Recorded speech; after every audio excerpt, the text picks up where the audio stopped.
Like and subscribe right now, or else this will be in your bed tonight. r/AskReddit by Planet Reddit. What lie were you led to believe until growing up? I can't remember how old I was, but we were driving somewhere and saw a truck carrying part of one of those prefabricated houses. I asked why the house was cut in half. My dad replied in a completely deadpan voice that the couple probably got divorced and they each got half the house.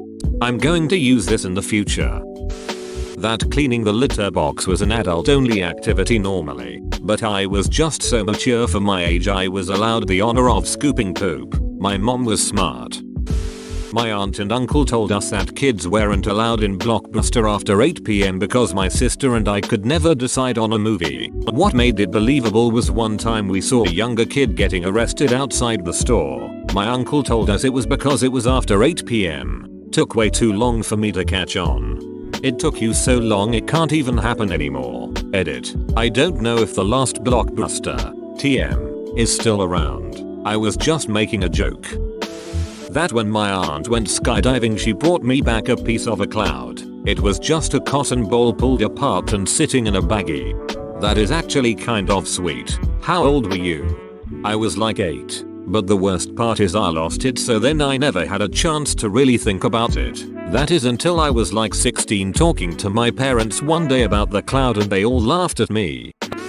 That sex education would involve actually having sex in front of the rest of the class. I was bloody nervous entering those lessons. Haha, I think Monty Python may have influenced this belief.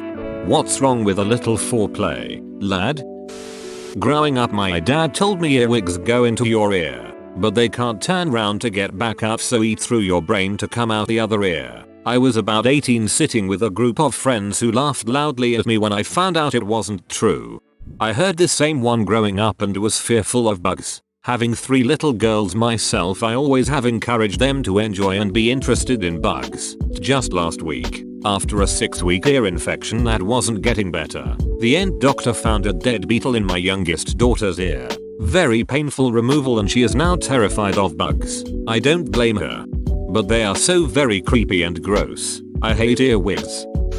That people could flush themselves down the toilet. Once when I was 4 I had annoyed my mom enough that she said, alright, I guess I'm gonna go flush myself.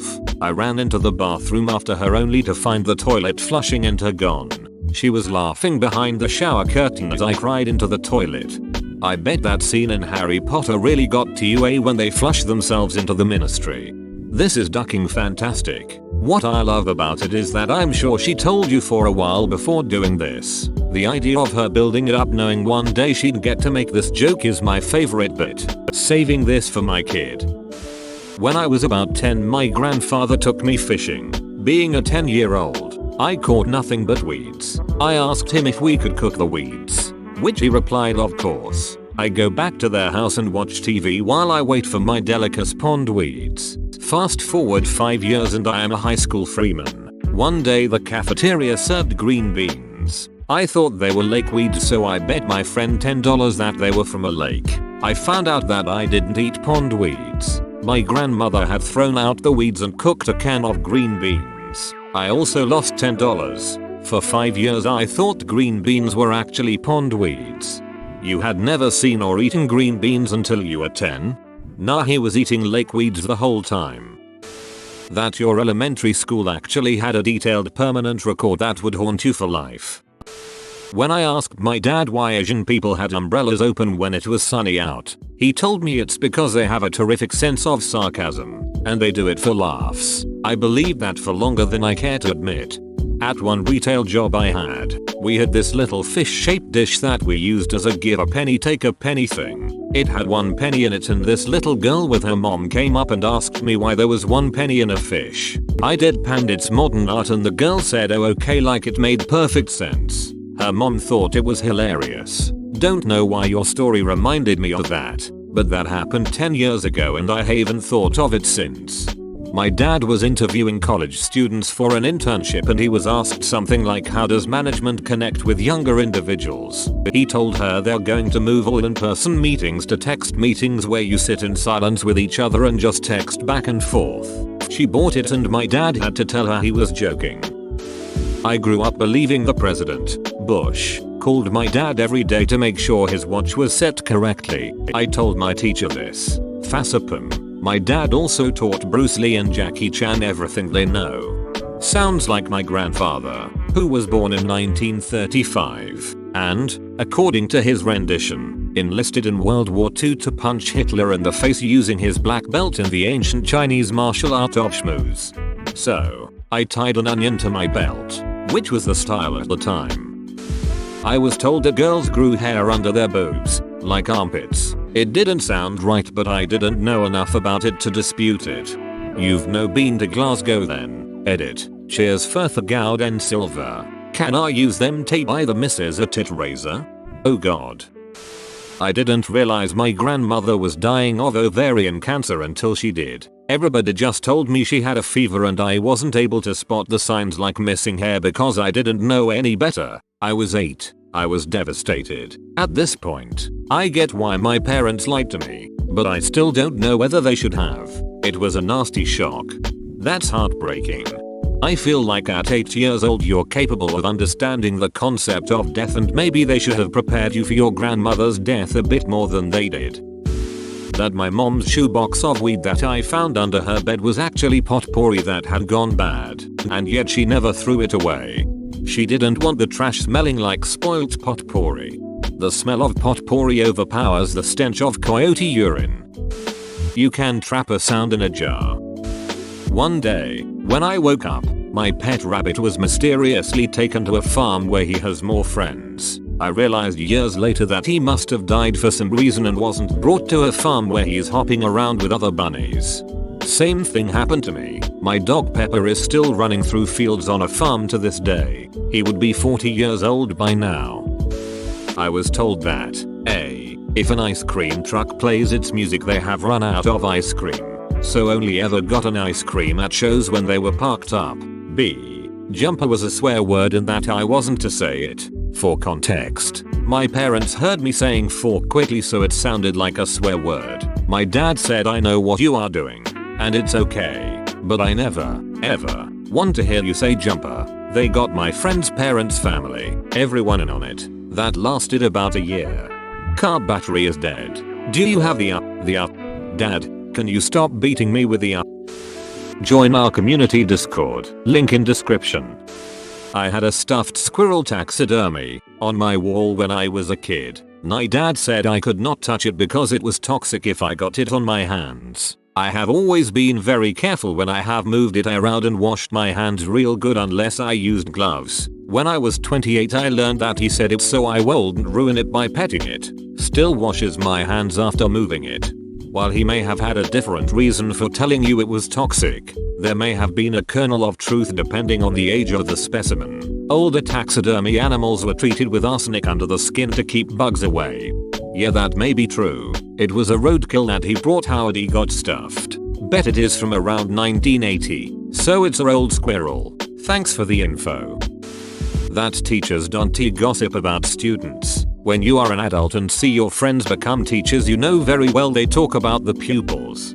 OMG, some of the teachers I worked with were downright mean talking about the second graders we worked with. I mean, kids can be frustrating but they could sometimes take it to a new level. Q Pantera. Grown women calling a 7-year-old girl a little slut is a bit too much in my book, but maybe I'm just a big softie. They also just relentlessly gossiped in the most toxic way about each other and the parents of the students. Ugh. Edit. If it makes anybody feel better, I lost my internship for telling off the person who said this in front of a lot of people. They had been there 20 years and I was a student teacher from out of town. Honestly, it ruined any passion I had for teaching in public schools. All of the hate, gossip and politics. It's too depressing and sad what some of these kids are subjected to. I know not all schools are alike, but the fact that it even goes on in any school is enough to crush my ducking soul.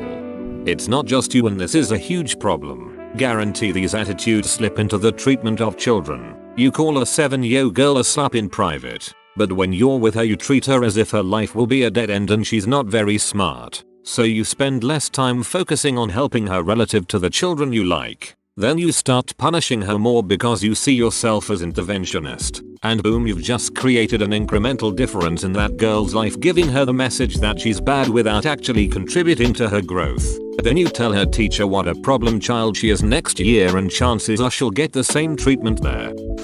When I went to a camp, my mum agreed to take care of my hamster. Hamsty was the best, cuddliest creature and enjoyed playing with me. When I came back, Hamsty was a wild a-hole, biting my hand. Because my mum didn't play enough with him, he went feral. Turned out he didn't go feral after all. Our family dog ate Hamsty and mum replaced him with identical hamster.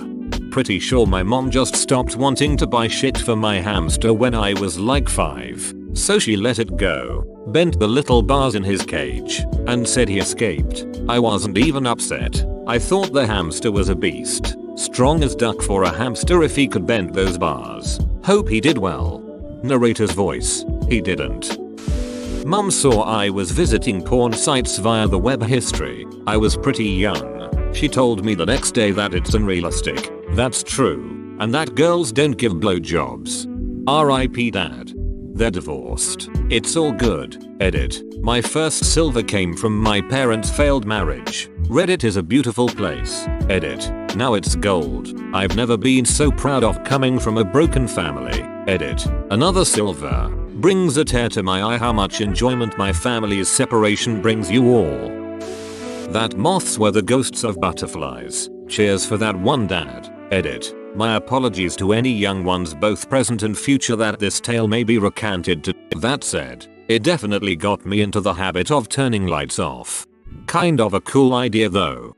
They try to go to the light. The lamps are deceiving them. If you jerk off too much you'll go blind. This is the reason why I didn't start masturbating until I was almost 22. Congratulations for having the best eyesight on Reddit. My dad told me the same thing. I said, Dad, I'm over here.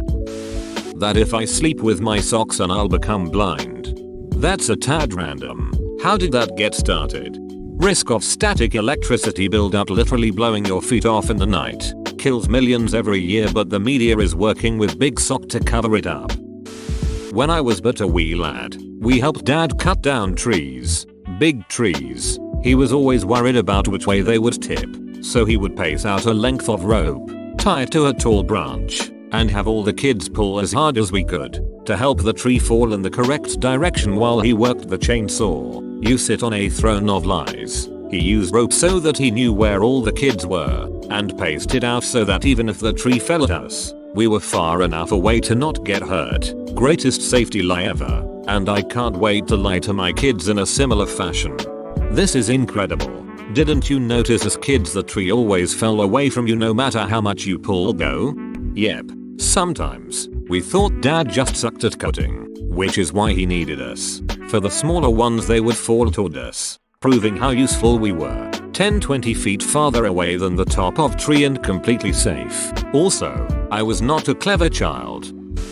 I was quite young, 5, and my uncle was babysitting my sister and I. First lie was that they used some sort of liquid to make dirty diapers edible and that we had both been eating dirty diapers for years. Second, he told me about a great trick we were going to play where we would get my sister to go to bed early by having me run up and down the hallway with her until she became exhausted. We both laughed when our plan worked perfectly. Then, he excitedly told me I was going so fast that I should just keep going and see how many laps I could do on my own. I remember getting momentarily angry when I realized what he'd done, but I was falling asleep by then so I couldn't do anything about it. Edit for clarity. My uncle told me a lie because he was obnoxious, as men are, and wanted to amuse himself.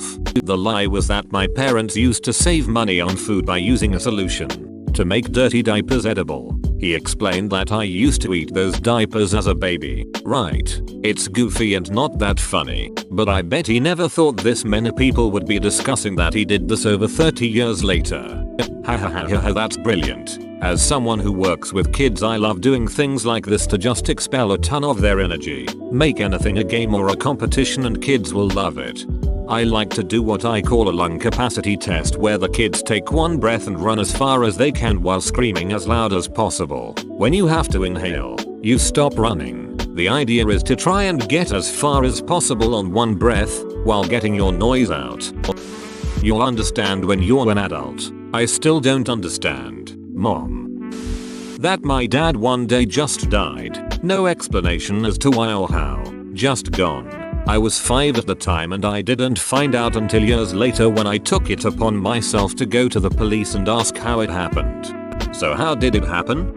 Taking a turn when some guy came speeding out of another and hit the car. Estimated 3-5 flips before settling. DOA to the hospital. That the ice cream van siren means they are out of ice cream. Lawful evil. No way it's lawful to lie about ice cream. Not me but a friend. He is very well endowed in the nose area. As a young child he was bullied for size of his hooter and went crying to his dad. After explaining through tears that he hated the size of his schnoz, his dad proudly stated that he had a Viking's nose, and that his ancestors were proud. Strong Viking and that he should be proud of his nose. Cut to 20 years later. He is talking about how his ancestors were Vikings and how great he is because of this. After taking some sticky rings his dad for a bit of backup, only to be told it was all a lie to make him feel better. I have never seen an ex-Viking look so distraught in all my life. All from an older cousin that liked ducking with me growing up. That if you make eye contact with a Mexican man in Walmart he will kidnap you. An alligator lives in my great-grandma's basement. We live in KY. No gatters here. His penis was so long he had to have help from his brothers rolling it up like a hose every time he got done peeing. My grandpa's corpse is in the attic of my aunt's house. If I swear God will know and he'll kill my parents. The basic stuff. Stairs in Mexican. Pinch moro mico. While working on the cars or in his workshop, my dad would often initially turn the wrench the wrong way. He would look me in the eye and say sometimes you have to tighten them up a little before you can loosen them. A few years ago I said it to one of my own teenage boys while helping with his car. His response was, "Dad, that's the stupidest thing I've ever heard." For over 30 years I hadn't realized my dad was just covering up for the fact that he was turning the wrench the wrong way. That does legit work. Sometimes you need to break it free in either direction to be able to loosen it. Just got a dad grunt shimmy it a little. My mom and aunt always told each other how handsome I was and that girls would be lining up at the door. My mom had a variation on this. Because of my blue eyes she said I'd be super popular in Southern Europe on vacations. Well, I work with quite a few Italian girls now, and I am in fact very irresistible. Yup, according to my mother I'd be beating them off with a stick, but the only thing I'm beating off is my own stick. As a child, there was this cartoon character I enjoyed watching called Johnny Bravo. The TV show would always give this number you could call, which you'd have to pay for. So you can call the show and actually talk to Johnny Bravo through the phone. One night, my mother calls me downstairs and hands me the phone. Whose voice do I hear? Johnny Bravo. I was so ecstatic to hear his voice and talk to him, and I was jumping with joy, and I kept that phone call going for as long as I could. I couldn't stop thanking my mother for calling the show and letting me speak to someone I had so much love for as a kid. Fast forward about 10 years. I'm in Spain with my family. It was late and we were walking back to our hotel. Me, my family and friends of the family we went with were all talking about me, my sister and their kids when we were all very young. To involve myself in the conversation, I mentioned how I spoke to this cartoon character I loved. Out of nowhere, my dad admits that it was him on the other end of the phone, saying it in a way like it should have been obvious and I should have figured it out. I didn't. I was completely heartbroken and felt a pain in my chest as one of my most precious childhood memories was crushed like it was nothing within seconds. Still love Johnny Bravo though. Thanks for watching. Subscribe for 3 videos a day.